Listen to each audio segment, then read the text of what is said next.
kaloni mago weche marocho ratich jopiny.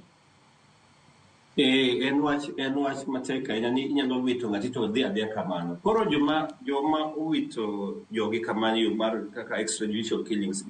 Ing'eyo ok ng'eyo ni ang'o mosini paro ni ng'ati poni bedo gi geno ni ng'ati biro duogo. To koro gimondo gitim nyaka report wachni. To koro gima timore ni sa report to koro ka frustrating ni watimo investigation gima timore.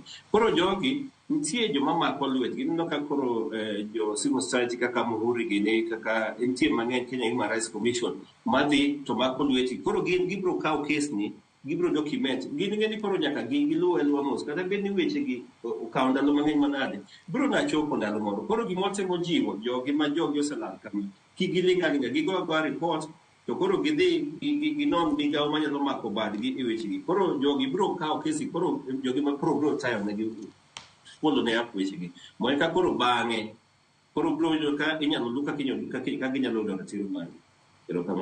Adona soma ne mogo kuom ote ariyo mabena no ka joneno mago osechwalo no kinyi makawuono wadong kod thuolo matin to atieko twak maro kinyi makawuono. Ote makamago ibiro bed kiketo na achiel kachiel mar mondo mi asoma ne wawinjane ni to jopiny wacho nang'o kotudore kod thuon wach ma watwake okinyi makawuono. Vitalis Ochieng' wuod game